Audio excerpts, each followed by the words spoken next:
Pourquoi tant d'enfants de Dieu sont-ils dans la défaite? Cela vient du fait qu'ils s'attendent à recevoir de Dieu un don au lieu de Christ lui-même. Ils s'attendent à recevoir de Dieu des choses fragmentaires, mais ils n'ont pas reçu le Christ de Dieu.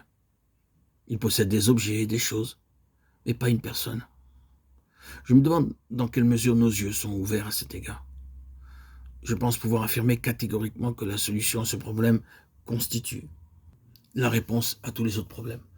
Quand nous avons été sauvés, nous avons entendu la parole de Dieu déclarer « Car Dieu a tant aimé le monde qu'il a donné son Fils unique, afin que quiconque croit en lui ne périsse point, mais qu'il ait la vie éternelle. » Jean 3,16. Nous avons ressenti dans notre cœur le besoin d'être sauvés. C'est pourquoi, en nous plaçant devant Dieu, nous aurons pu prier ainsi « Seigneur, tu m'as aimé, tu t'es donné toi-même pour moi. Veux-tu aussi me donner le salut? Tu es devenu mon sauveur.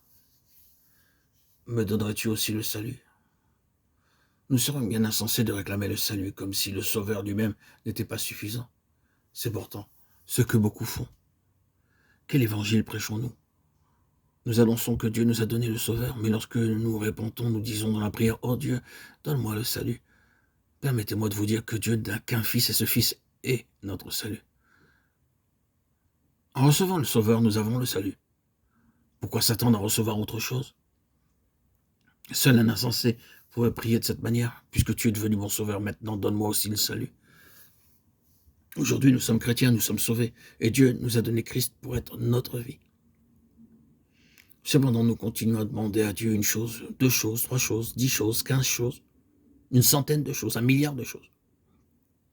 Et nous pensons que ces choses ont de l'importance. Mais Dieu veut nous faire voir que Christ est notre tout. C'est pour cette raison que Dieu, dans sa parole, révèle que le nom de Christ est « Je suis ». Nous avons besoin de comprendre et d'expérimenter toujours plus ce que signifie ce nom béni. Dans l'Évangile selon Jean, le Seigneur Jésus déclare « Je suis le pain de vie ». Alors, nous demandons du pain, car nous le considérons comme une chose. Nous avons tellement faim que nous intercédons auprès de Dieu afin qu'il veuille bien nous accorder du pain. C'est surprenant, mais tous ceux qui demandent du pain ne l'obtiennent jamais. C'est pourquoi ils demeurent affamés. Jusqu'à présent, et je n'ai pas servi le Seigneur assez longtemps, mais je l'ai servi suffisamment d'années pour pouvoir dire que je n'ai jamais rencontré quelqu'un qui, demandant du pain, l'ait obtenu. Vous pourrez peut-être rétorquer « Oh, la parole de Dieu, peut-elle se tromper?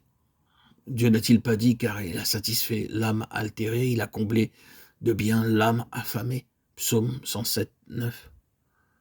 Ma réponse est bien sûr, il a rassasié ses affamés avec des biens, des bonnes choses, Luc 1, 53.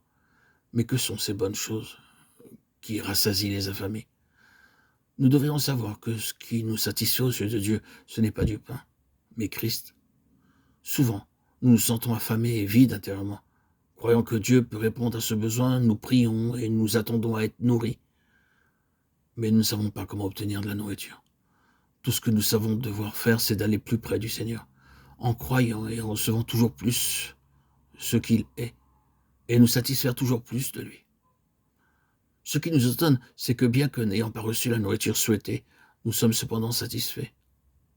Non pas reçu la nourriture à laquelle nous pensions, mais en nous approchant du Seigneur. Nous avons été satisfaits en croyant, en acceptant ce qu'il est. Car la nourriture pour Dieu, c'est Christ. Ce n'est pas quelque chose qui s'appelle de la nourriture. Les Chinois ont un proverbe, un pour tous. Cela peut sûrement s'appliquer aux choses de Dieu. Quelle que soit la chose demandée, Dieu répond toujours par Christ, celui qui est un pour tous. Je me réjouis toujours et je loue Dieu pour la simple raison que ma justification n'est pas le fait de ma propre conduite, mais qu'il a une personne, le Seigneur Jésus.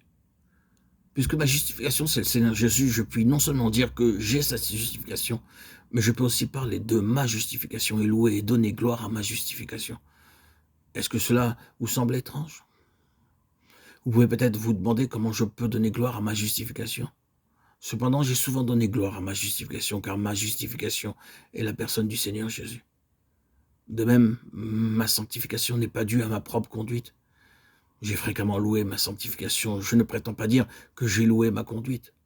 Au contraire, je hais ma manière de me comporter. Cependant, je peux louer ma sanctification. Parce que ma sanctification, c'est mon Seigneur. Oh, combien ces deux choses sont différentes. La première est une chose alors que l'autre, c'est le Seigneur lui-même.